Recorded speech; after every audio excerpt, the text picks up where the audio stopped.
Oh, motherfucker, you can't have my cornbread. That's for damn sure. Because if you try to take my cornbread, part 2 of my killing spree gonna begin up in here on your ass right now. If you think about my cornbread, get the taste out your mouth, that's for damn sure. Now, fuck him. Fuck that. Because I'm from New York City, goddammit. Nobody take no cornbread from me. That goes for you and any of you motherfucking farmers wanna try some shit. You fuck around with me, it's gonna be consequences and repercussions.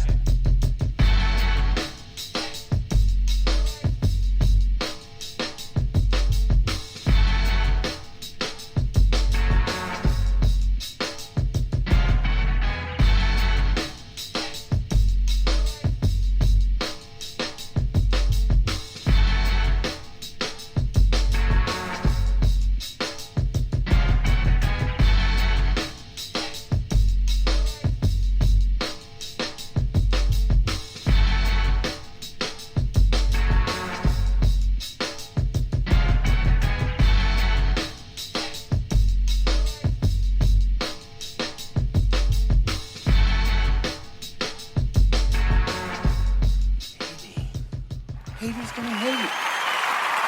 Haters gonna hate.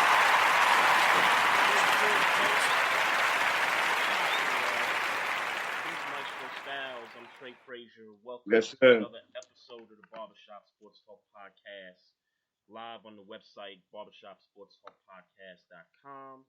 Make sure you guys follow us on Instagram at Barbershop Sports Talk Podcast. Also on the Facebook page. And you can follow us on Twitter at Barbershop SPOR2. Another week in the books, Maestro. Yeah, man. So we know what the first topic is. We know what's popping right now. We know we Yeah, got to get out of here. what's hot in the streets? What's hot in these streets, man? We know what's popping with the fight over the weekend. Yeah, man. Deontay Wilder got his ass waxed Saturday night. Lost his title. Tyson Fury is now the heavyweight champion of the world, lineal and all that, all those nice things. And look, man, I would love to sit here and I don't got nothing for it, man. Outside of the fact that he got his ass whooped. He got his ass whooped. Yeah, I didn't get a chance. And when you text me that you said you was gonna rewatch the fight on YouTube, I started to do that, and then I just got tied up with some stuff. So I just had to kind of stick with what I've been seeing on social media. So like on Twitter, they'll post like 1 minute videos of some of the stuff that happened in the fight. I did see the introduction with Deontay Wilder coming out with the mask on and the costume and everything like that. And I saw Tyson Fury come out as well. And ESPN kind of cut away from that because it's on pay per view and everything like that. So I really don't have much to say except you kind of live by the right hand, you die by the right hand in a sense. And let me be clear about Deontay Wilder. He's been living by the right hand very well, very greatly, might I add. Yeah. Yeah. And that's not a knock on him. It's just that when Well, it's definitely a knock, but see, the thing is that when you win in fights, all right, we'll let it slide when you win in fights. And that's why I'm saying it's not a knock. Yeah. And that's why I'm saying I'm not knocking him because he was 40-0 coming into this thing. With his 40-0-1. That's important to mention. 40-0-1. That one is important. Mm-hmm. That one is certainly important. But, it's important now. Yes, and I argue it was important prior to the fight Saturday night because that was the draw between him and Fury, right? Well, here's the thing. It's important to me now because if he would have had just won this fight like I thought he was going to win, and it's like, all right, then my suspicions about the first fight would remain true, and my suspicions about the first fight was Tyson Fury fought the fight of his life. Mm-hmm. And he was motivated. This is the biggest fight he had in a while. After coming back from like drug addiction and being super overweight and all those types of things. And he came back and fought the fight of his life. Right. And Deontay Wilder might not have been that motivated in that first fight and still almost won. So it's like, all right, I'll put an asterisk on that tie. But after seeing this fight Saturday and watching Tyson Fury essentially mollywop Deontay Wilder, it's like, all right, okay, now that tie needs to be mentioned in all record. Every time he's announced, that tie needs to be mentioned because this was Deontay Wilder's biggest fight up to date, and he did not show up. There's no other way to slice it. He got his ass whooped thoroughly. Let me be clear. Yeah. It was a thorough ass whipping. It wasn't even close. I mean, those first few rounds, I mean, he got knocked down a couple times, and just not having his legs under him for early in that fight, you just knew that for any of that fight, this was going to be it. He didn't have his legs for any of that fight. Yeah, you just knew at that point that this guy he was not going to win this fight. And when his corner threw in the towel, I kind of was like, all right, they did what they had to do. They saw the guy's ear bleeding, after taking that one shooting shot. blood. Yeah. Like, you take a shot like that, you got to pull your mans. They let him go a little bit longer, but you could see that he just didn't have it Saturday night. Yeah. He really didn't. And the whole excuse about the costume, playing a major role in how, he fared in the early rounds.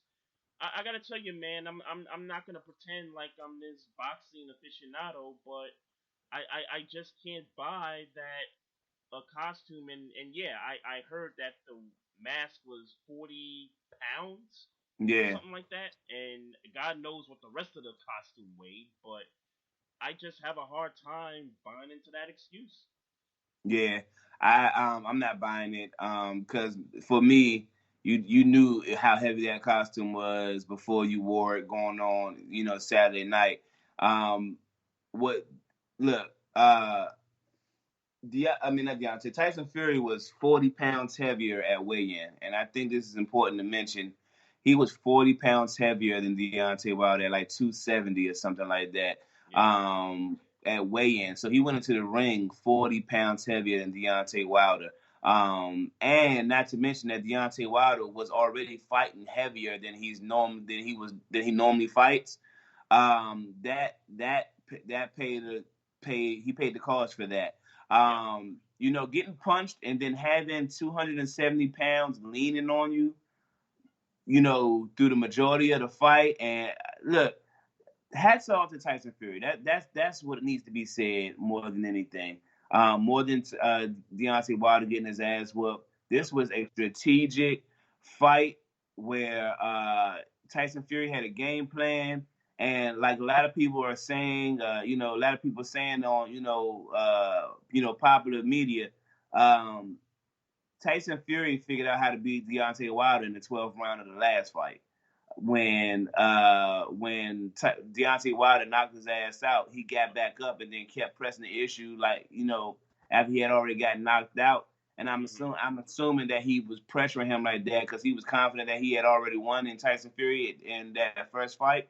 Yeah. So when he figured out when he noticed how Deontay Wilder looked rattled at a fighter coming at him and not being scared of that right hand, he looked a little funny.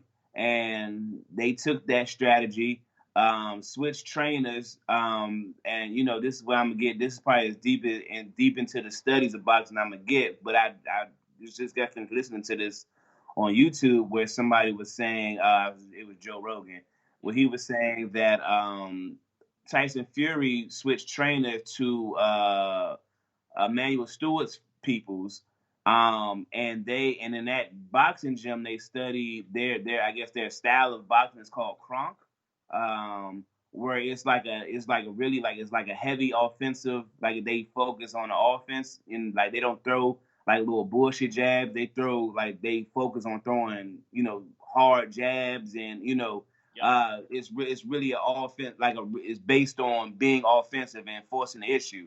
And if you noticed, if anybody noticed that Tyson Fury was clearly from the first bell ring in the first round, he was coming up. It wasn't no trying to weigh him out, trying to figure him out. Yeah. He came up, he went up like what's happening? Like let's fight. And Deontay Wilder looked out of place. I guess his legs might have been tired. I don't know. You know, I don't know how true it is or how false it is. I don't really care. What happened is you got into that ring and got challenged, and you looked awkward being challenged, and then you proceeded to get your ass whipped. Let's be very clear. I am still a Deontay Wilder fan. He's still the people's champ to me. But the nigga gotta learn how to fight. It ain't no other ways around it. The nigga gotta learn how to fight.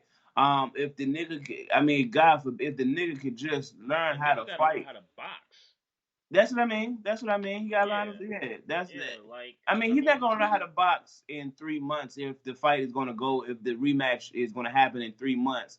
Cause Wilder already came out and said I'm exercising the clause, and obviously Fury's got to agree to it. But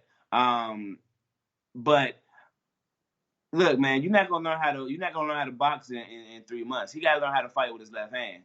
He got to learn how to. The fight's in May, right? Or that's when they're trying to have part. They're trying to have all I saw was months. A few months from now. That's what I saw. Okay. In my opinion, I think that would be a big mistake on Wilder's part. Hey, man, I would love to say that, but see, the thing is that as much as crazy and as bad as Deontay Wilder got his ass whipped. And the thing about Deontay Wilder's game is that all you have to do is make a mistake in your approach once, and he hits you with that right hand. If he hits you with that right hand is powerful enough for most people to be down. Like I said, it almost happened in the first fight. He looked like he died. He looked like God brought him back to life when he got knocked out in that 12th round, that first fight, Tyson Fury. So, all you got to do is make a mistake, or Deontay Wilder decide he's going to be a little bit more physical and determined to land it, and lands it, and then that changes the fight. So, as much as I would love to say Tyson Fury, let's be clear, Tyson Fury is the better fighter. But something about that right hand, man, that you just can't rule Wilder out. So I'm going to watch it. It's the one-hitter quitter. I mean, I think I've categorized that many times with Deontay Wilder in his right hand. It's the one-hitter quitter.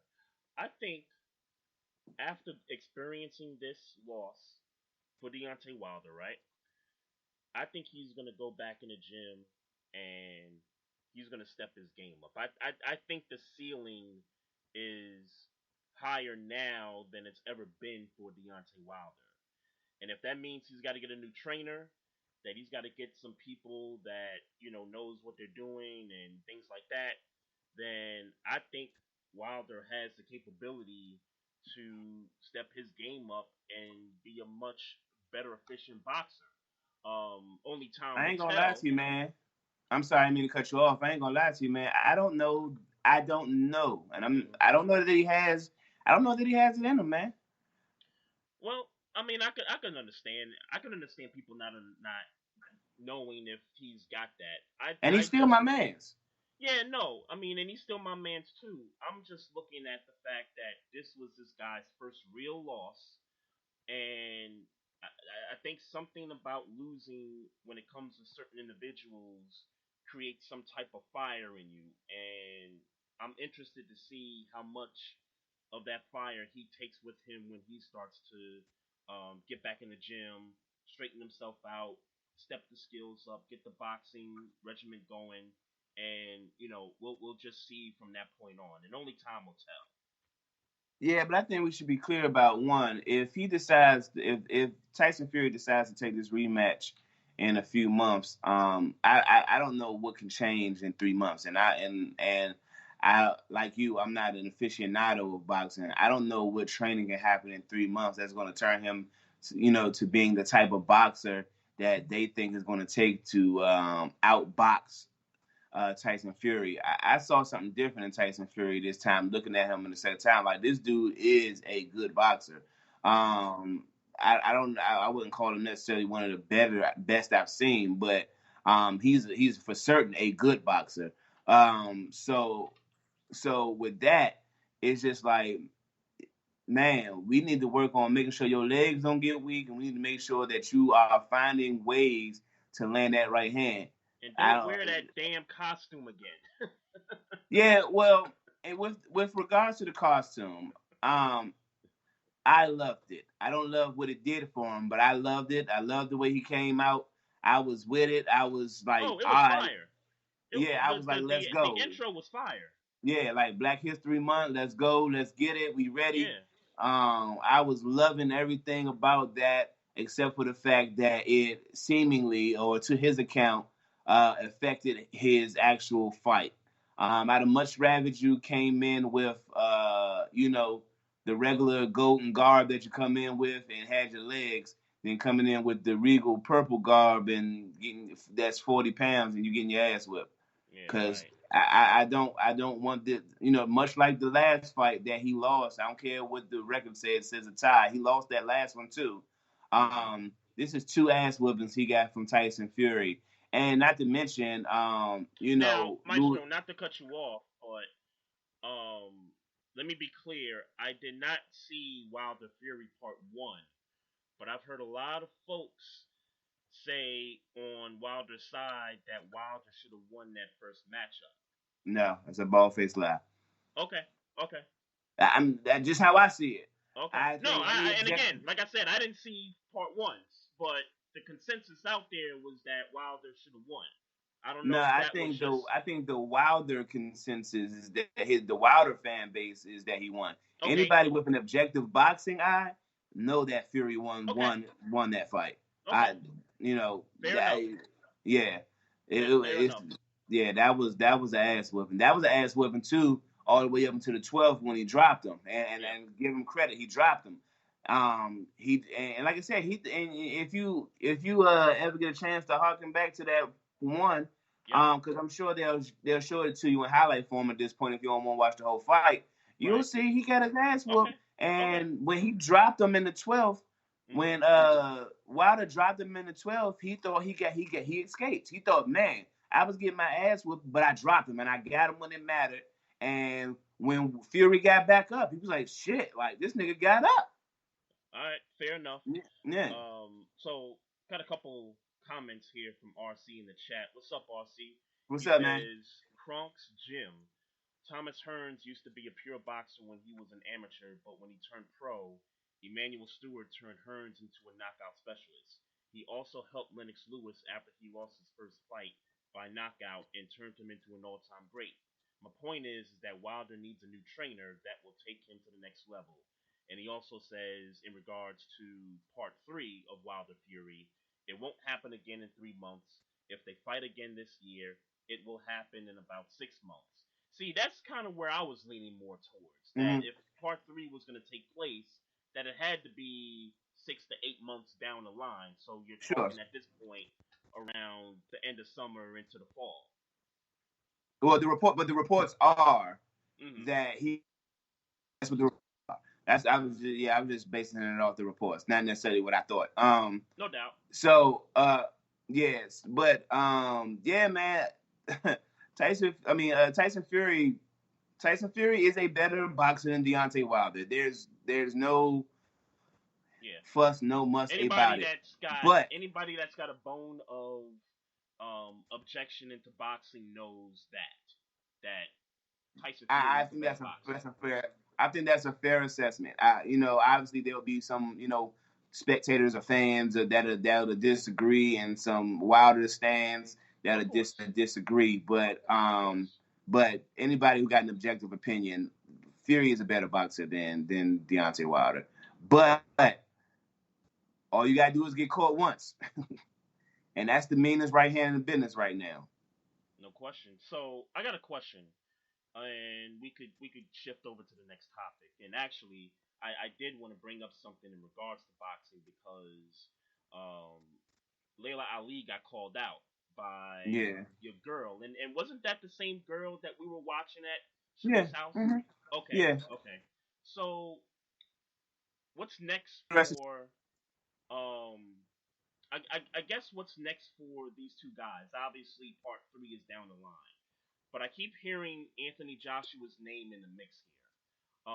Of course. Is Anthony Joshua gonna be the next guy for one of these two individuals moving forward? Um, I hope not. I want to see three first. Let me just get that out of the way. I Mm-hmm. want to see the trilogy end first. Um, just my personal opinion. I want to see the trilogy end. I need to know. I want to see beyond a shadow of a doubt that Tyson Fury can do this for the third time. And again, I wouldn't leave if Deontay Wilder left and won this part three. I wouldn't Mm-hmm. leave away with all of a sudden Deontay Wilder's a better fighter than Tyson Fury. That's not what I'm Sure. coming. My personal opinion is that I want Maestro wants Deontay Wilder to be the champion of the world. That's what Maestro wants. Mm-hmm. Maestro likes Deontay Wilder. That's what Maestro wants. That's why he wants three. It's no real logical or logistical boxing point of view. It's none of that. It's just that Yep. Maestro wants Deontay Wilder to be champion. So he wants part three to happen, and he wants him to clean Tyson Fury's clock. I will still willingly admit that Tyson Fury is the better boxer when it's all said and done, win, lose, or draw. But I want to see Deontay Wilder being the champion, and that's that. With that being said, Anthony Joshua, who's been quiet since beating Ruiz, obviously maybe a year ago he beat Ruiz. Ruiz beat him. I'm sorry. I was gonna say Ruiz That's beat when him we. about a year ago. Yeah, so they fought again. It was Yep. probably one of the quieter championship fights you've ever heard of in your life. But they fought again on the zone, and Probably the Joshua, most expected result too. yeah, Joshua whooped him like he should have whooped him the first time, which leads me to Exactly. believe that he gave Ruiz a chance to be champion for a couple of months and was like, all right, man, you done had your time. Because they was way too friendly, man. They was way too friendly. I think he was like, here, man, he'll hold the belt for a little bit. That's what I feel like. With that being said, um, Tyson Fury, yeah, I mean Tyson Fury. I wouldn't be mad if Tyson Fury said, "Nah." Deontay Wilder was like, "All right, let me get this belt up off of Josh." Well, I wouldn't be mad. I wouldn't. I would understand that. But um, I The don't want to see it. Joshua casual, been too. the He been casual too fan quiet for in me, me. man. What's up? Huh? What'd you say? I said Joshua been too quiet for me, man. I don't feel like he talking no shit. I I want my fights when people is talking shit about the other Well, party. there's time for that. I do believe somewhere down the line there'll definitely be time for that. But the casual fan in me definitely wants to see part three of Wilder Fury. I also want to see Joshua versus Fury. I also want to see Joshua versus Wilder. I do Yeah. want to see those two matchups as well. I But think I'd be that'll be lying to good for you. I'd boxing. be lying to you if I didn't say that the Wilder Joshua fight Hmm. has lost a little appeal to me because I know that Tyson Fury is just a better boxer, Yep. and Joshua is a boxer. Now I still think Wilder would beat Joshua, Yep. but if Joshua can implement some type of a plan that's similar, and I get that Joshua won't be 40 pounds heavier, but if he can implement some type of a strategy like that to Wilder, um, Joshua got a chance now. But I'd be lying if I didn't say that some of the mystique of that, and some of the interest in that is gone for me. No, I hear you. I hear you. So Layla Ali got called out, man. Yeah, this been going on for some months now, man. I can't source where it started, but I remember Clarissa Shields was on Breakfast Club a few months ago, Mm-hmm. talking slick, and Layla Ali got wind of that, and she was on another show, basically saying some of the same things Yep. she's been saying on popular media, but she was saying to the extent of basically, Caressa Shields got a lot of mouth, and the Right. money got out. So I'm motivated to fight her, but I'm not gonna come out and fight if the bag ain't right. Mm-hmm. That type of that legend talk that Layla Right. Ali's Right. allowed to talk. With that being said, I love what Claressa Shields is doing. I get the whole. I look when you like. Here's the thing about Claressa Shields in her position. She is the best pound for pound boxer in women's boxing right now. And it seems like there is nobody in the pipeline that she can fight that's going to be an interesting fight, meaning a money grab that's going to make, like, she can fight women boxers that are, ranked high, and those types of things that just interesting for her. But I think she's looking for that big money fight. That joint is going to put her up there, popularity wise. Yeah. You know what I'm saying? To and the untrained boxing. For that matter. Yeah. So why not call out the last legendary one female boxer? And the last legendary female boxer, to my account, is Layla Ali. Yep. So I can't even think of another legendary female boxer. I mean, back in the days when it was Chrissy Martin, that's the last right. That I can think of. Right. So with that being said, there's no female boxers that's gonna up Claressa Shields' stock as being a popular boxer outside of really Layla Ali. So call her out. I can't front though. This is a fight I would love to see. I just hope that. And did Layla accept the challenge? Did she? No, she said the money got to be right. It's just shit talk at this point. Okay. So let's just say the money's right, and she comes out of retirement, and they get this fight on. I got to admit, I'll be pumped up to see them fight. I will be extremely disappointed, and I think I speak for every boxing fan out there that I would be disappointed if Layla Ali came out flat. Not in the best of shape that she could possibly be in. And I get the fact that she's 43 years old and has definitely lost a step. I mean, let's just call it what it is. She's not what she once was. If she's below respectable, I mean, do we know that to be true though? Or are you just basing that on age? I'm basing it off of age. Okay, because I had that same I had that same kind of concern. Yep. But hey man, I watched a couple of clips on her Instagram. I mean, she's still in shape. Now I don't know if it's the type of shape that Claressa Shields is in, and I don't know how much bigger Layla Ali is than Claressa Shields, or vice versa. I mean, I look at Claressa Shields and I look at Layla Ali, and it looks like Claressa Shields is a smaller fighter. Yep. But I mean, I can't necessarily say that she is or ain't in the type of shape that it would take to beat Claressa Shields. What I do know is that Claressa Shields is hungry, and Layla Ali is seasoned. So it's just a matter of how you feel about experience against with all due respect, a hungry pit bull. The pit bull in the skirt, is you ready? Is you really ready at 42, 43 years old to come out of, that would be my only concern. That would be my only concern, is if she comes out flat and not in the best of shape that she could possibly be in for a 43-year-old woman. Well, I'll tell you this. I would give her the benefit of the doubt if they got this fight figured out. I give her the benefit of the doubt because she's Layla Ali, and Layla Ali is a boxing legend and within her own right. No doubt. So I would give her the benefit of the doubt. I would be excited because these are, it's crazy it is because she hasn't boxed in God knows how long. Yep. She is still. When you think of female boxers, it's her. Ali is at the top.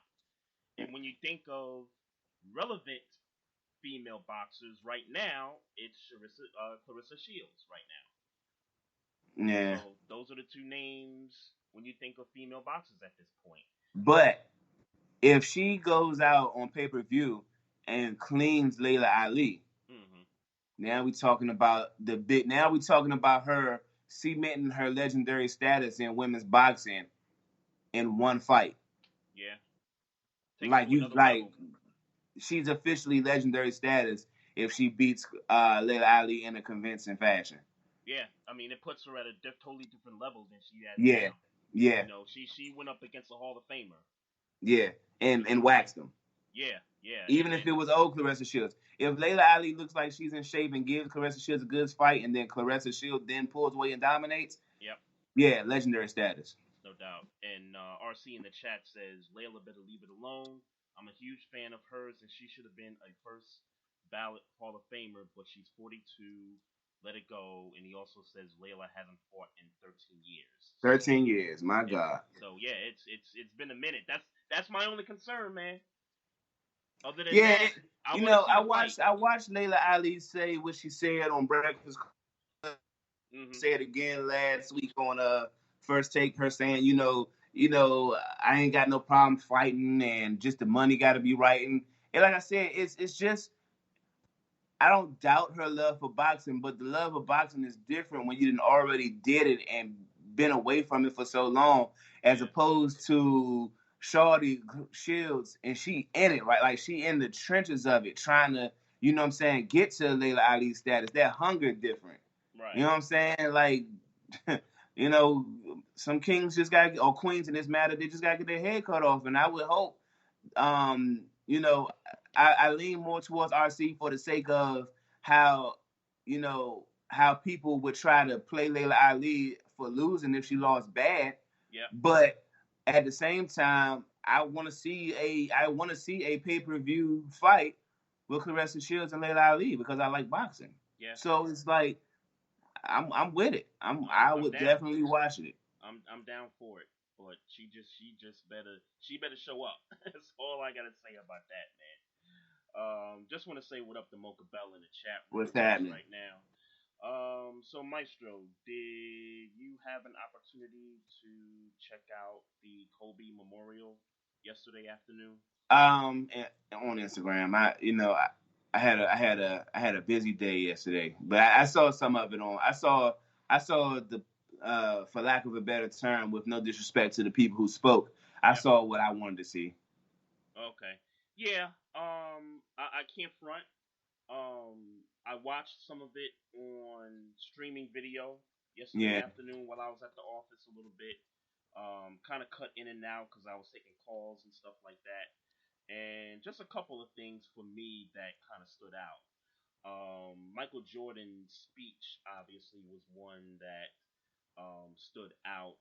One, because of the crying Jordan meme reference that he made as he was, doing his speech, and he shed tears and, wanted to, give the crowd a good humor into all that. So I thought that was pretty dope.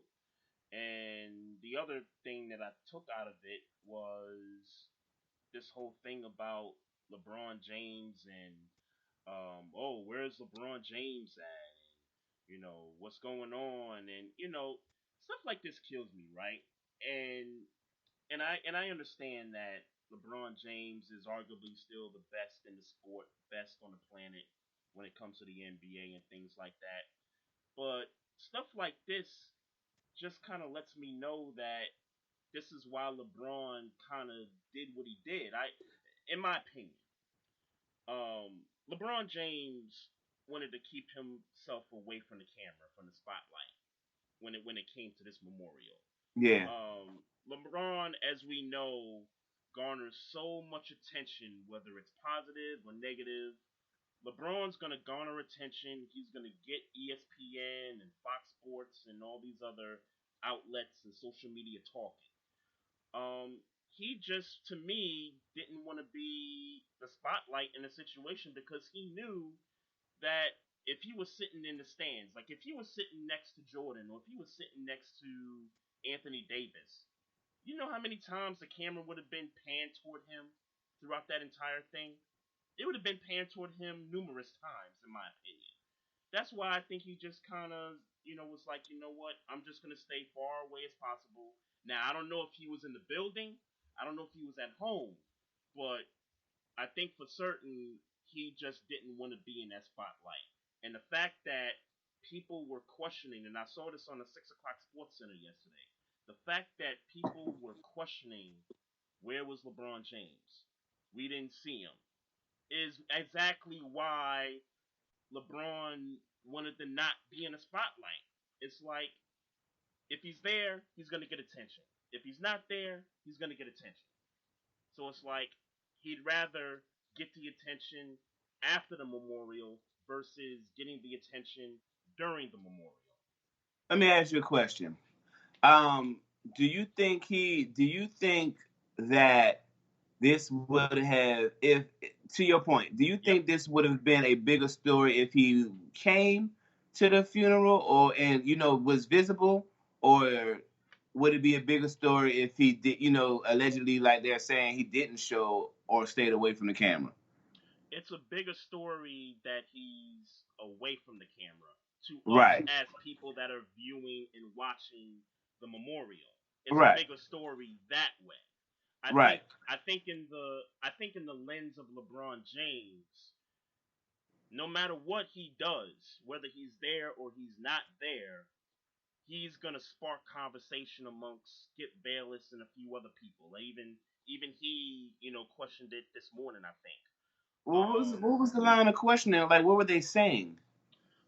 I don't know what Skip was saying. I just saw on Twitter that he had mentioned something about it, but I could speak for Stephen A. and I forget the girl who was on yesterday on Sports Center, but she basically asked Stephen A. Hey, we didn't see LeBron James at the memorial. How's he doing? Where's he at? What happened? And Stephen A. went on to say he spoke to Rich Paul, and Rich Paul told him that, hey, LeBron is just in his own space right now. Mm-hmm. And Stephen A. had a follow up question for Rich Paul and said, hey, is he in the building? And Rich Mm-hmm. Paul's response was, LeBron is in his own space right now. Okay. So Which sounds like he wasn't there, by the way. it sounds like he wasn't there. Um, Regardless, it sounds like if I'm to draw inferences from that, I'm gonna say he's that there. So for me, that. and, Yep. and let me be very clear. If he didn't show up, I'm fine. If he did show up, I'm fine. I'm not here to Agree. question how he grieves if he felt like he couldn't be there, or maybe he didn't want to become a meme like Jordan did because Yep. he's gonna be on the camera crying his eyes out, and you know what I'm saying. If the idea, and this is obviously speculation, if the idea was I don't want to make a big scene, Mm-hmm. you're making a big scene by not coming to the funeral than you are coming to the funeral where there's a funeral full of legends, from Steph Curry to Scottie Right. Pippen to Michael Right. Jordan, Jack, Drake. You know what I'm saying? Like everybody who was anybody Yeah, was Alex at that. Rodriguez was there with Yeah, J-Lo.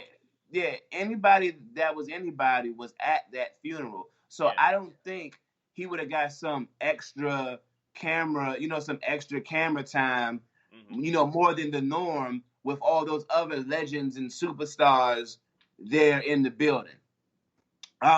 So if that was his his strategy, then I don't think that was the best strategy if that's what he was trying to avoid.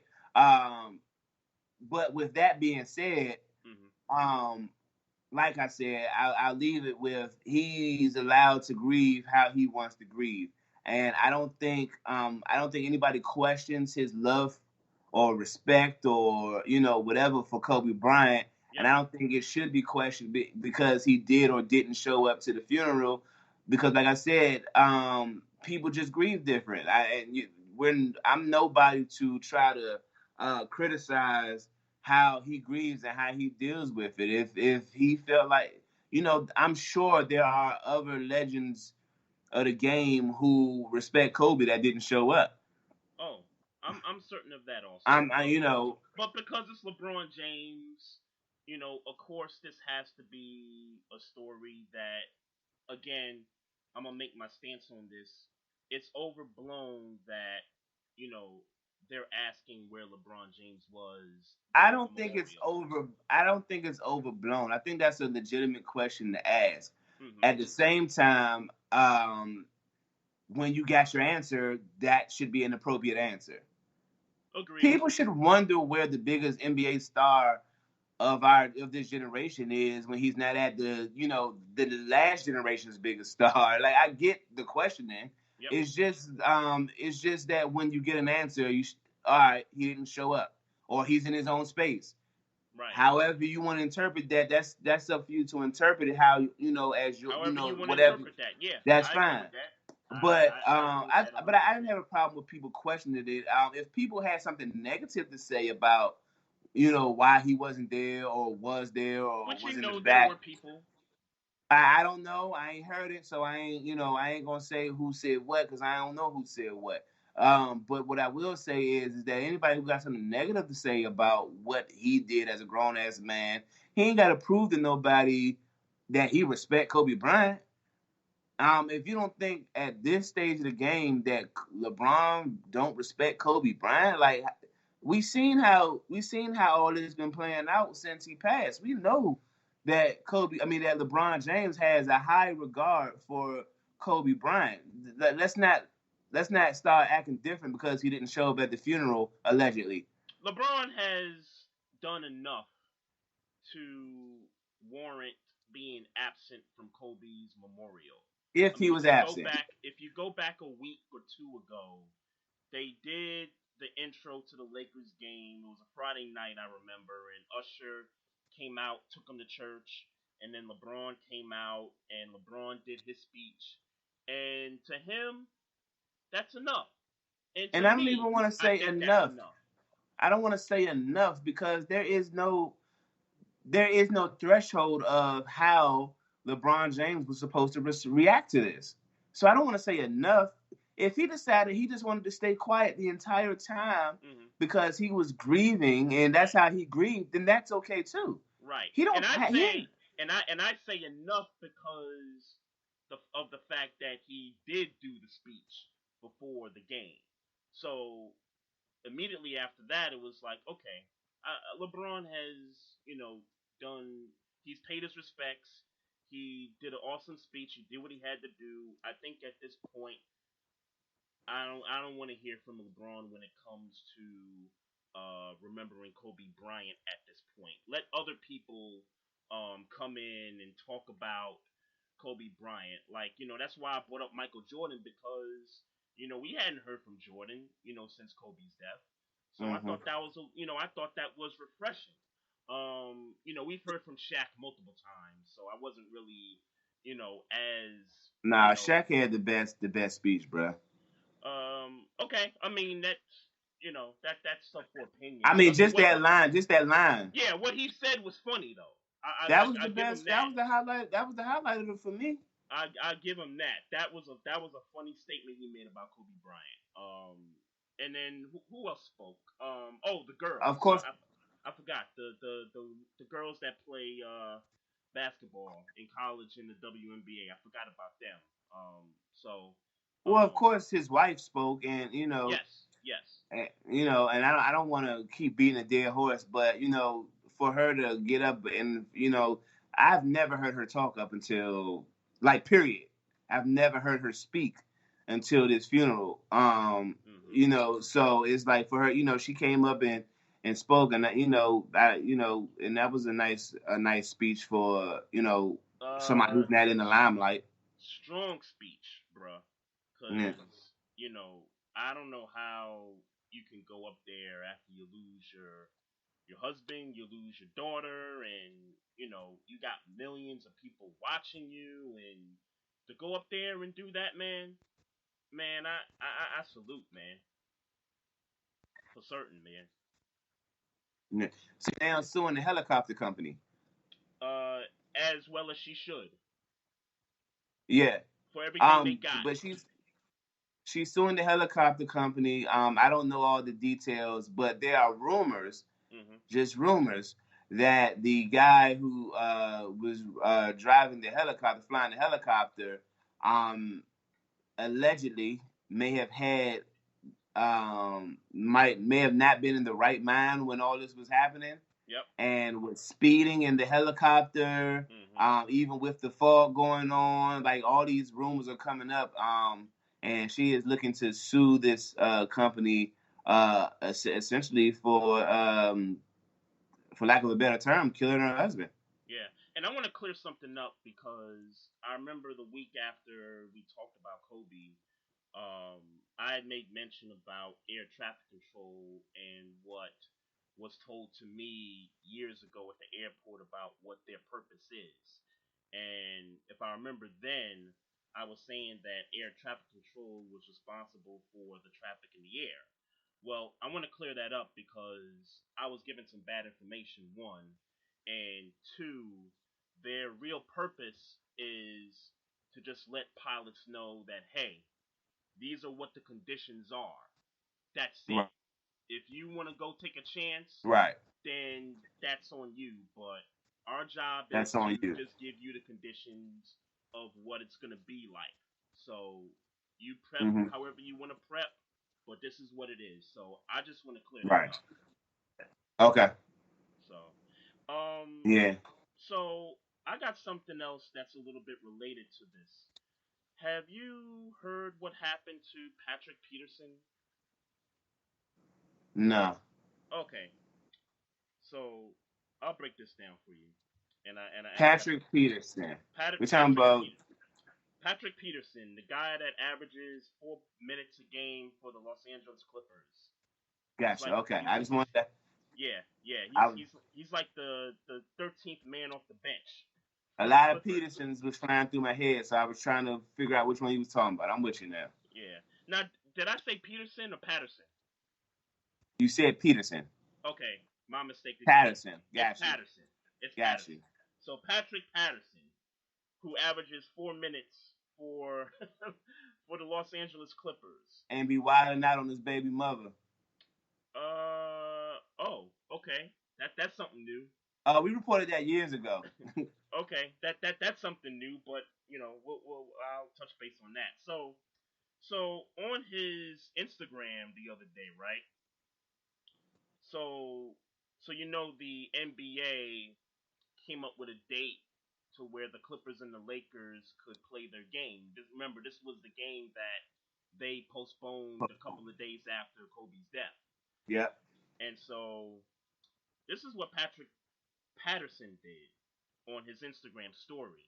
He posted the story of the Lakers, and the Clippers' new date for the game, right? Mm-hmm. And then below it, he types in the story, "What if we said no thanks? Don't want to play the game you chose to cancel." Oh shit. Yeah, yeah.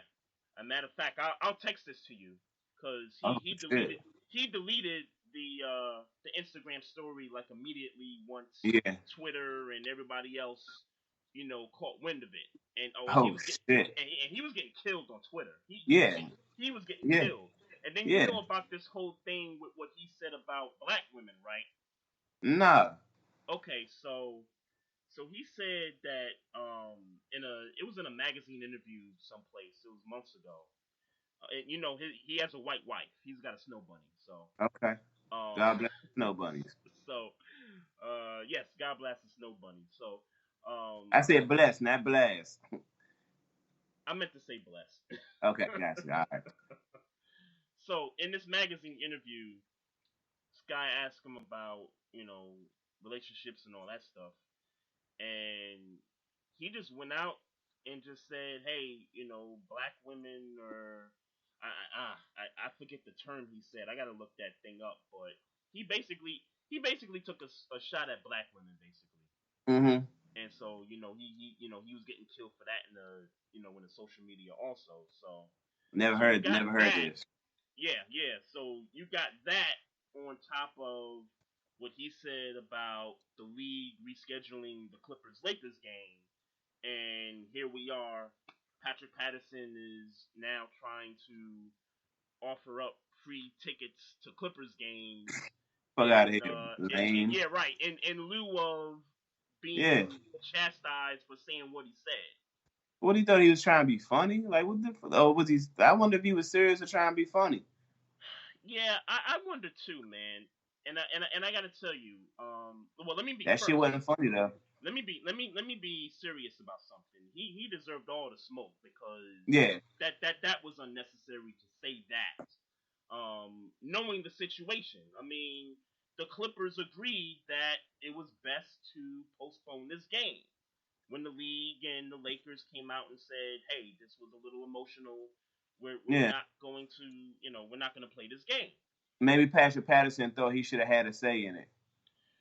Or, and I thought about this too, and I didn't get a chance to give my opinion on this the week we talked about Kobe after his death, in regards to the league and whether they should have canceled games after the announcement came out or not. And I want to be clear, I was okay with the league not canceling games after that. And then Monday, that particular Monday, they let games play. Yeah. And Tuesday, they let games play with the exception of the Clippers and the Lakers. I'm just wondering if, for some weird, unlogical thought of Patrick Patterson, did he think that the league should have canceled those other games as well?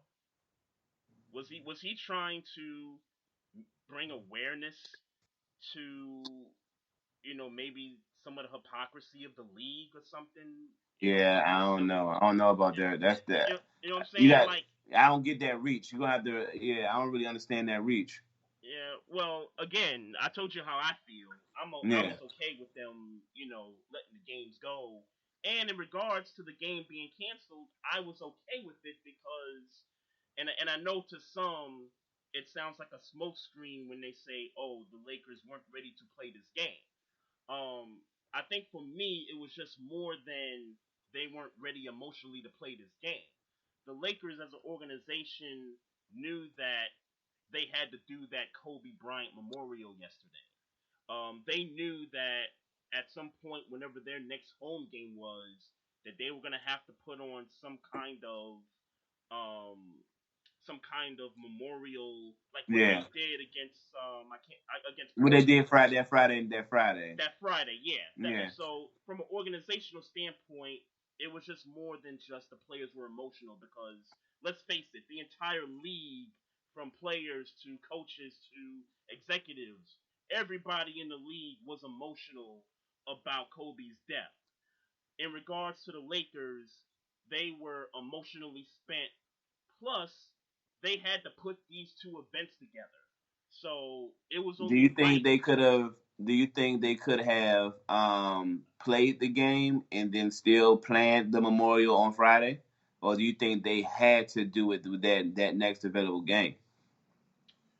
I think that if they played, wait, say that one more time. I want to make sure I.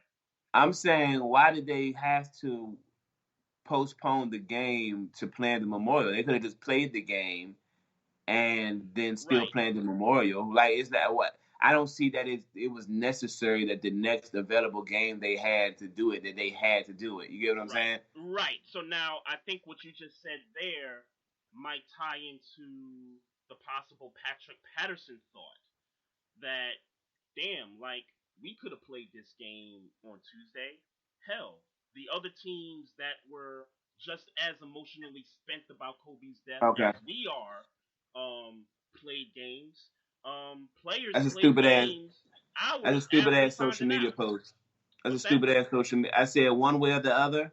If that's what he was trying to highlight, that's a stupid ass social media post, and he deserves everything he gets.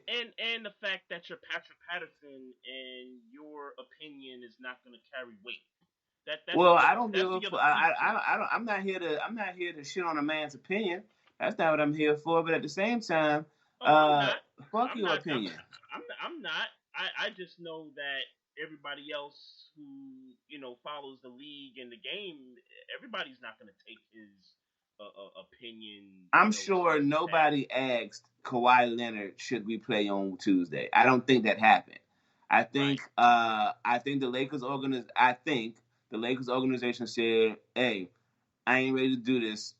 We ain't ready to do this." Mm-hmm. And the Clippers said, "All right, if y'all not ready to do this, then we'll sit it out." I don't think that's a hard Patterson decision. has no say in that.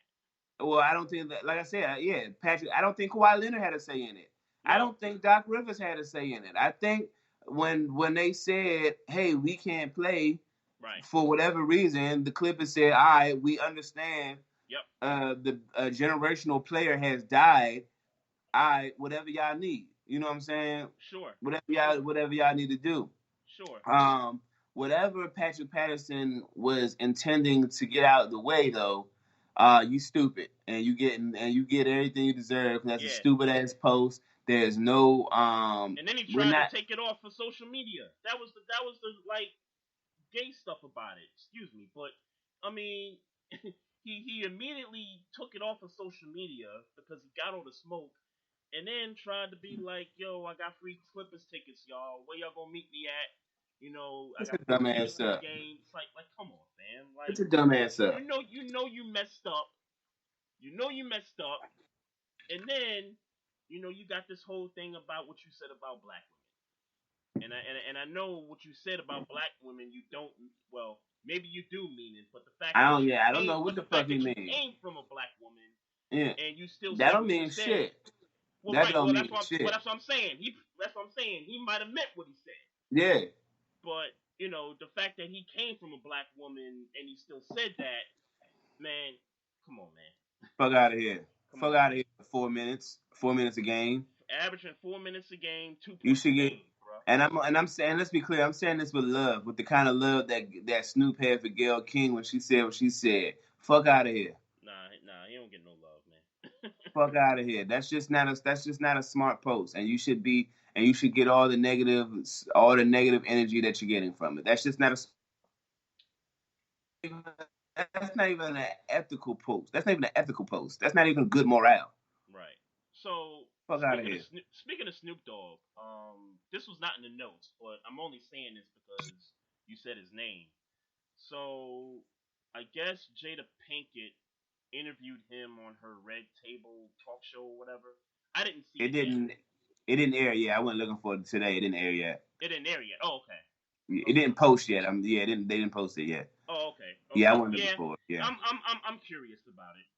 Of course, I'll watch it. Look, Jada Pinkett has become that Red Table Talk Show has become cleanup central for people who makes mistakes in our culture. So, of course, he would be there. Him. Then there was Ti, and before that, it was Jordan Woods. And when it's time to clean, when it's time for Black people to clean up very Yep. public mistakes, they come Yeah. to the Red Table Talk. They get it out. That white girl And came on, and that white girl from King of Queens came on. yeah, Leah Remini, whatever her Leah name is. Remini. Yeah, Yeah. God, yeah. The Look, Scientology chick.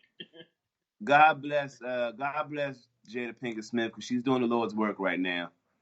Yeah. And Willow and the mother, I don't know her name. I ain't gonna front though. I was all in when they had the Curry women on the show. Yeah, I was all in on that. So yeah.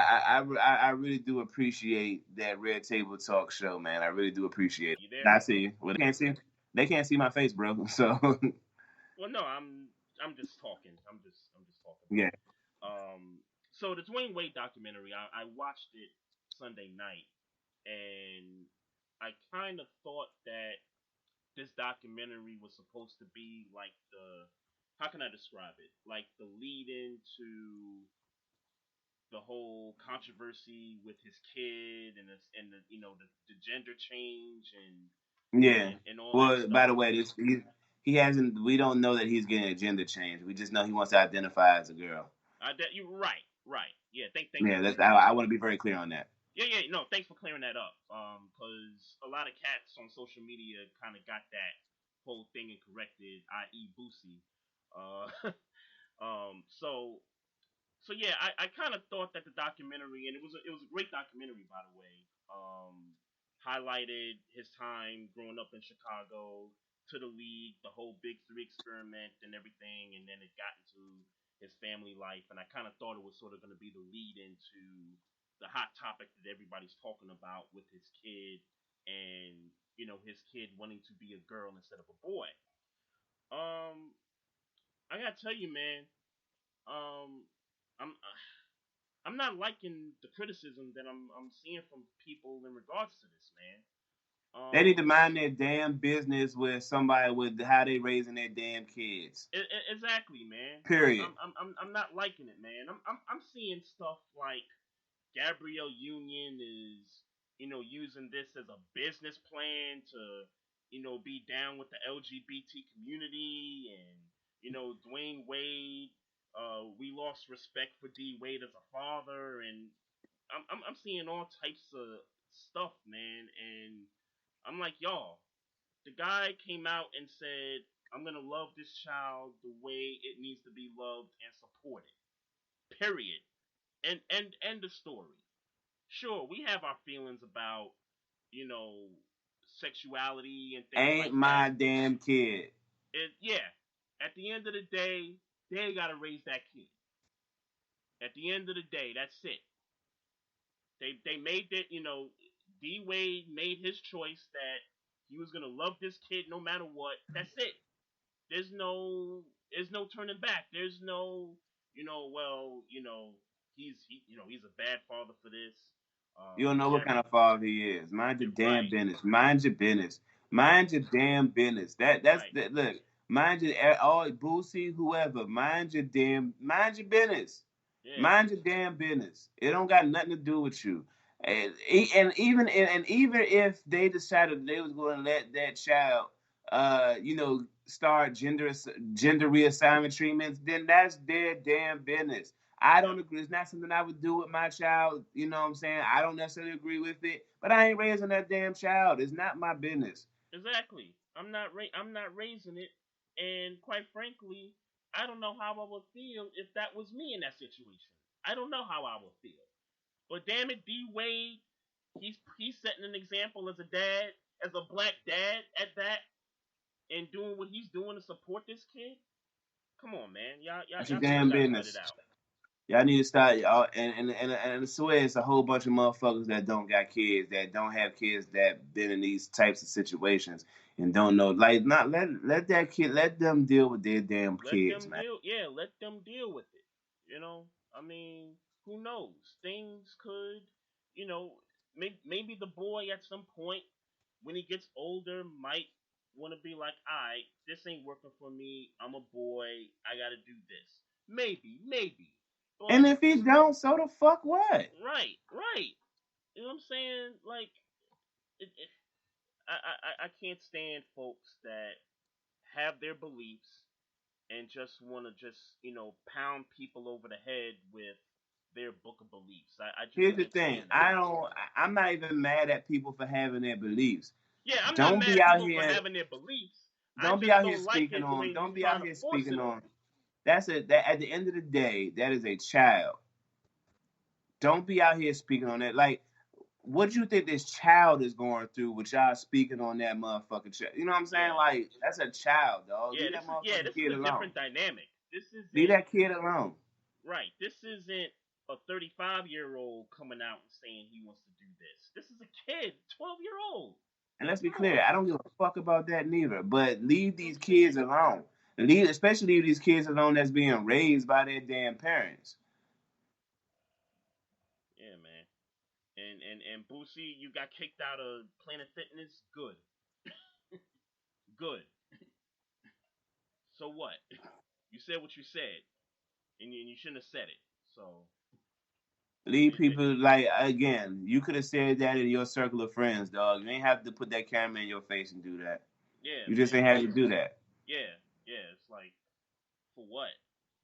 You know what I I'm talk saying? shit about people all the time. You never about to see me getting on my camera For what? and airing out somebody's fucking child. Nah, that's nah. Yeah. Nah. Look. And Or and look. airing out somebody, a parent that's actually there raising his child. Right. And look. If the media wants to have their fun with this spin, okay, fine.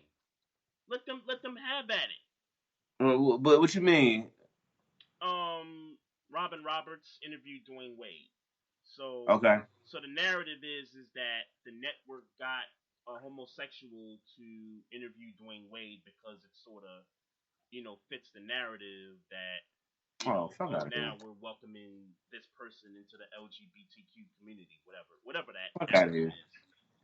So I whatever. wish I could see me brushing my hands with the bullshit. But on a positive note, shout out to D Wade got his number retired the other day. Yep, And deserved. I don't know if you heard this, but D Wade is now officially a rapper. That was actually a part of the documentary. Yeah. He That got a track was song with hot. Rick Ross out. Rick Ross, yeah, that track was hot. Yeah. I ain't That like was it, but that you ain't like it. I like the beat. I don't like Dwayne Wade rapping. I said the track was hot. I ain't say the lyrics was dope or anything from I Dwayne don't Wade. like that was clearly something that was written by Rick Ross. Yeah, Like I yeah. like the track because it's a Rick Ross. It's Rick Ross. You know what I'm saying? I could live without personal opinion, I could live without Dwayne Wade rapping. I can see that if it's just Rick Ross on the track. And I gotta look at Rick Ross a little different for putting him on his track, man. He's still my man's. Hey, He definitely lose a couple that's points. Miami, man. I don't look at it differently. That's He Miami. definitely lose a couple points. That's all Miami right there. I'm not gonna get that man no smoke over that. We got shout out a couple of DC sports athletes right now, man. Bradley Beal back to back 50-point games. Number 2 in the league in scoring, averaging 30 points a game right now. And on a sorry ass Wizards team. Hey, and not for nothing, just past Jeff Malone, he is now second all-time scorer in Washington Wizards history. Only person Slash above Bullets, him is part of the Bullets, right? Is that part of the Bullets history as well? Yeah, obviously. Yeah, so he just passed Jeff Malone, and only person left is Elvin Hayes for all-time leading scorer in Wizards history. He got like he's like down by like 1,300 points, I think. So man, if they not gonna put a squad around these cats, man, get Bradley Beal the hell up out of there, man. Nah, man, he gotta stay. Get that man up out of there. I need to get him some help. Put that man on a playoff team, man. That boy balling. I hate seeing ballers like this, ball like this on bad teams, man. I hate that. Yeah. I mean, it's gotta happen. It's gotta happen. He can't just all the best basketball players can't be on playoff teams. They just gotta build a team around. I mean, look, much like I said at the beginning of the NBA season, the Wizards are gonna be trash. Hopefully these young players will start to develop. Yeah. And they got 2 years to build towards being a playoff team again in my mind before you say, all right, break it all apart. You know what I'm saying? It's not like they got nothing going on right now anyway. They pretty much broke it apart. So now we in rebuilding. That's like they got a couple pieces. They're just not a good team right now. Like they don't have no the rookie looks good. The Hachimura looks good. Bradley Beal. I don't know what people feel about how John Wall is going to be when he comes back, but if he comes back and Troy Brown's been solid. Yes, yeah.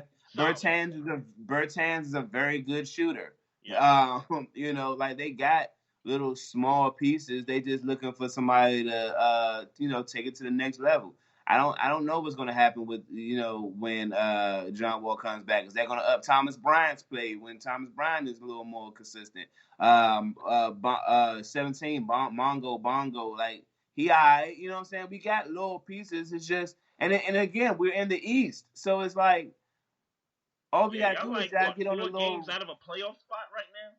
Get on a little run, and we're in the playoffs, and some of this conversation kind of dies down. Again, we're not a good team, and I'm not looking for them to be a good team. I'm just looking for them to play consistent, decent basketball. Not necessarily, I'm not asking them to win all the games. They're playing good basketball. That's what my point is. Well, they're just not a good team. If they somehow get that 8th spot in the East, they're gonna get drudged by Milwaukee, but at least I'll get to see Bradley Beal ball out. Yeah, all I'm talking about is them just competing. They're competing, and that's looking at their roster, that's good enough for me right now. They're competing. Bradley Beal is the man. and now, and if it's not clear, John Wall can't come back and expect to be the alpha at this point. Like at this point, John Wall, you got to come back. You got to come back and play very good point guard, take a back seat to Bradley Beal. I mean, I'll be honest with you. That doesn't sound like a bad look like a dynamic to where John Wall, he's your assist man.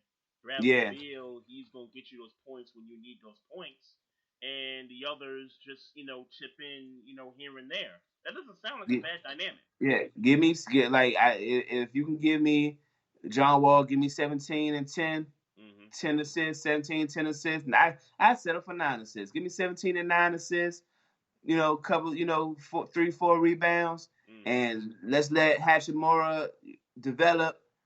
Thomas Bryant is a solid bit, not necessarily a showstopper, but a solid center.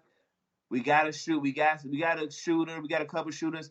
I'm gonna tell you who I hope we can keep, and it probably won't happen by the end of the year. If we can keep Napier, Shabazz Napier, yeah, if we can keep him, I'm gonna tell you, man, that boy balling.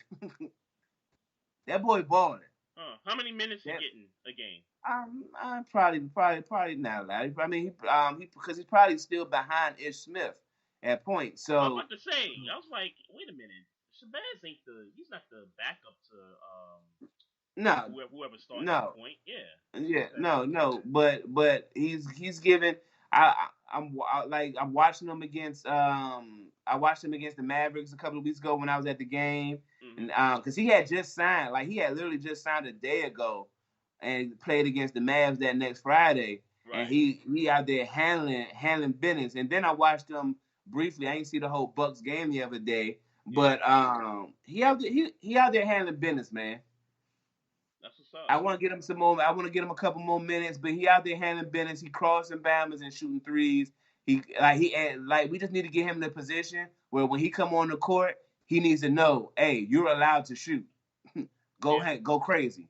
Because we getting good results from Napier, man. We're just not a good team. We got to develop some more. We need some pieces. But we got an eighth seed playoff team if we can get on a run. In the East. In the East, yeah. In the East. In the East. I just wanted to be clear about that. In the East, yeah. For certain. And the other cat we got to shout out, Alex Ovechkin, 700 goals. One of 7 or 8 guys in the history. 8 guys, yeah. Of the sport to have 700 goals. No doubt, Hall of Fame player, gonna be in on skates. And I tell you this, I don't know if you agree with me, Maestro, but Alex Ovechkin is on the Mount Rushmore of DC sports figures. Of all time? Right now, yeah. All time. Yeah, that's not it. Of all time? All time. All time. I don't know. I gotta think about that, man. Okay. I mean, it makes sense. It makes sense. And here's my Mount Rushmore DC sports all time figures. Darryl Green. Okay. John Thompson, Sr. Okay.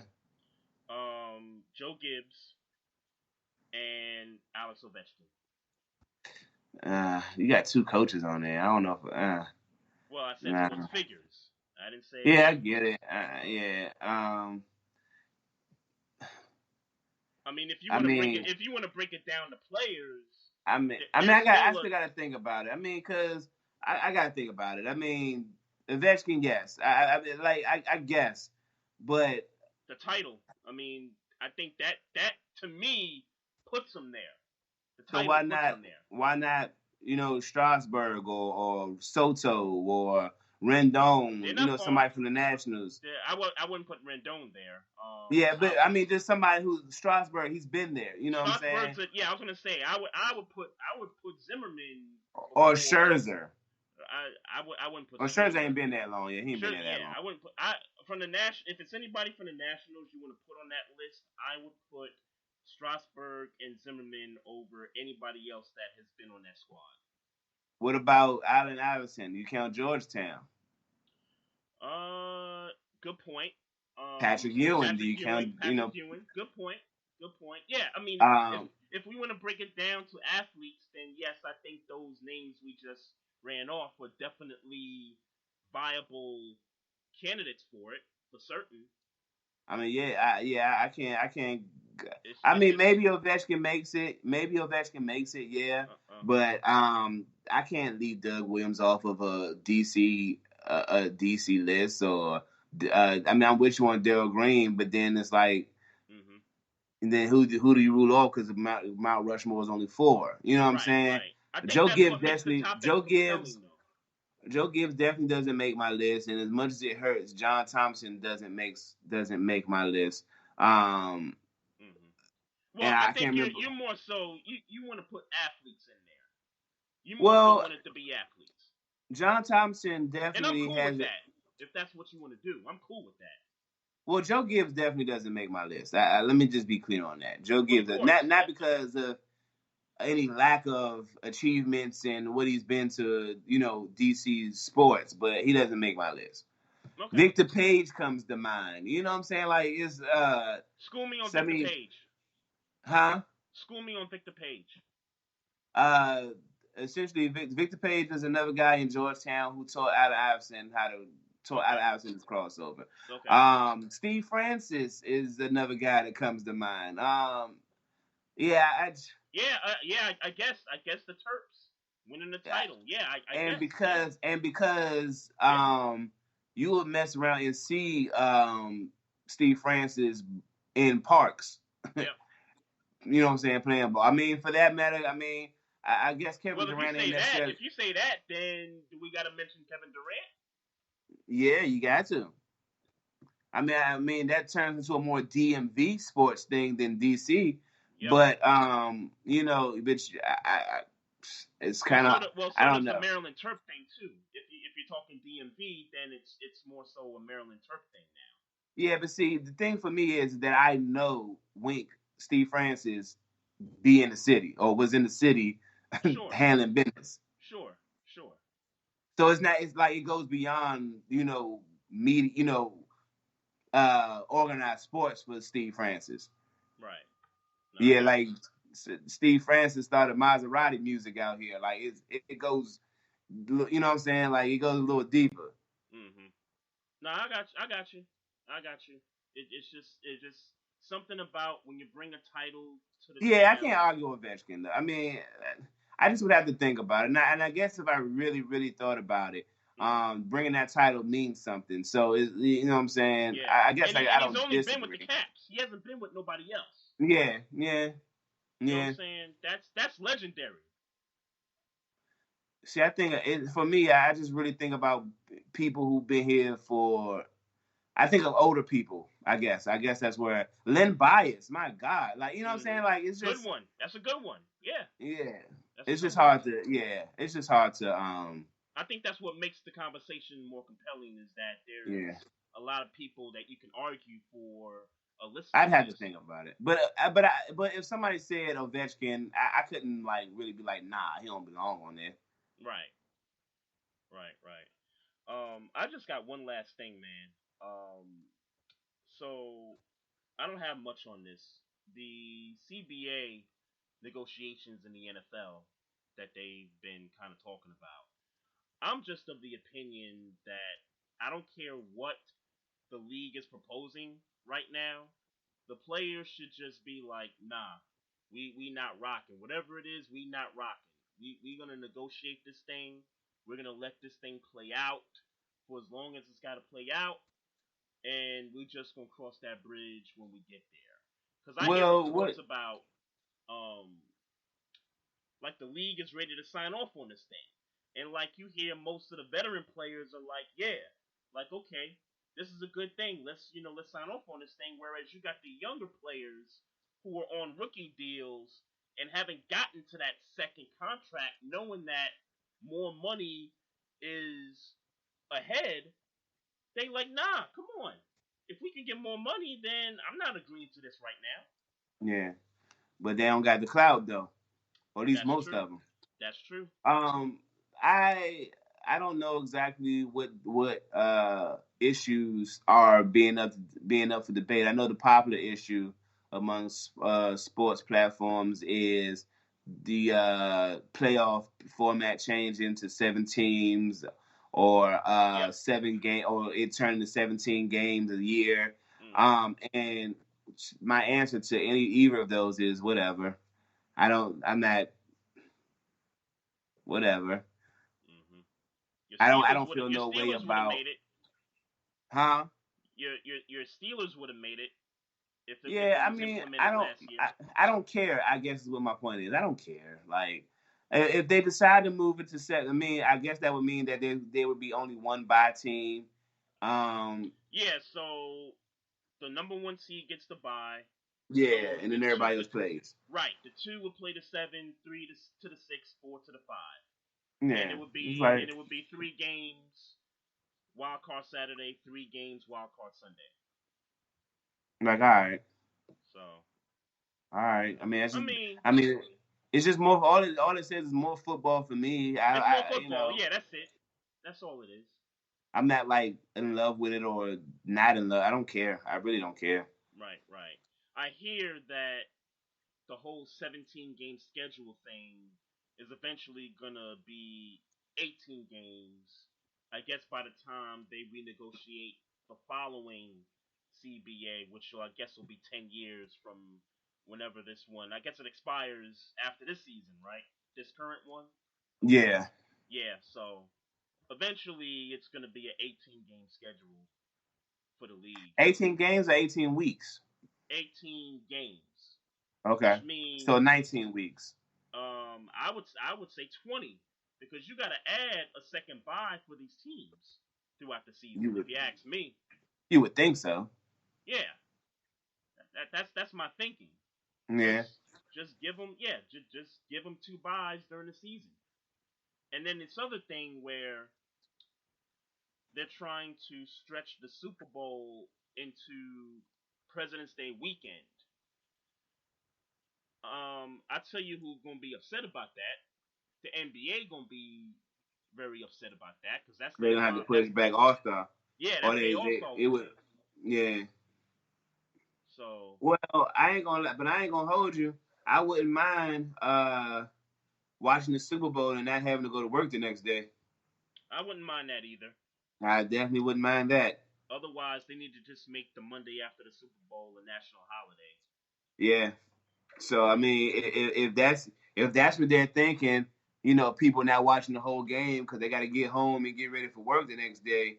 You know, Super Bowl parties don't have the same thing. Super Bowl parties are gonna be a little bit more lit if you ain't got to go to work the next day. Absolutely. That helps everybody. That helps liquor consumption, strip clubs. You know, like it's a whole There's a slew lot of of money to be made. huh? There's a lot of money to be made by some of them Yeah, clubs.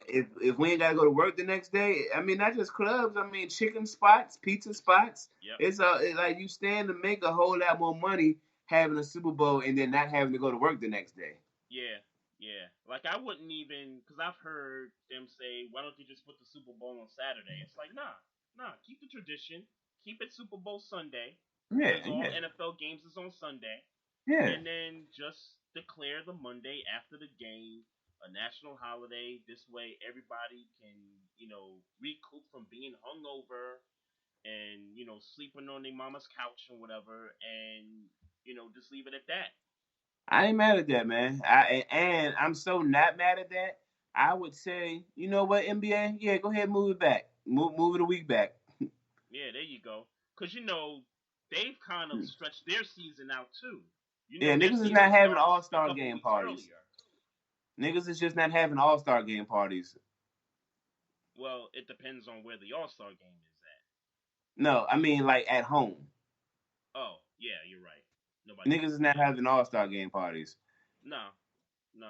Not But not many people. that'll be an interesting fight between the NBA and the NFL if I it think the comes down to NBA that. would. I think the NBA would concede and just move their shit back. I think. Yeah, because NFL is king. So Yeah, and yeah, they know what it is. I mean, yeah. look, they know what it is. Oh yeah, NBA know what it is. They don't even Yeah, start to air their games nationally until after the season for the yeah, NFL's over anyway. So yeah. they know what's up. They know they're not number one. Well, if you got nothing else, man, I'm gonna just close this thing out, bro. I'm good, man. No doubt, no doubt. Shout out to everybody in the chat room, RC, Mocabella, and we got Kia here in the house. Thanks for joining in. Folks, check us out on the website, Barbershop Sports Talk Podcast. You could download this episode off the website, also off of Google Play, Spotify, Apple Podcast, you name it. We're on most of these platforms, so make sure y'all check us out there. Also follow us on social media on Twitter at Barbershop SPOR2. Also on the Facebook page. Also on Instagram at Barbershop Sports Talk Podcast. Check us out on YouTube. Subscribe to our YouTube channel. Actually, I'm gonna be uploading some content. If not tonight, sometime tomorrow. It's me and Maestro discussing Rookie of the Year for the NBA. So make sure y'all check that out. Man, A that lot of good seems like a content. dated conversation now, considering people really got Zion still in this motherfucker right now. Yeah, I still think it's kind of split. They still, I mean, folks that are holding on to John Morant are still holding on to that notion, but I think it's still compelling because I think Zion still has a chance, They legitimately. want Zion, and let's be clear, media wants Zion to win. Of Let's be course, very clear of, about of that. course, of course, no question about that. So make sure y'all check that out on our YouTube channel. Also, if you got any questions or comments about the show, reach out to us on the email at barbershopsportstalk1 at gmail.com. So he's Maestro Styles. I'm Trey Frazier. Y'all have a great week. We're going to be back at it next week. Peace out, folks.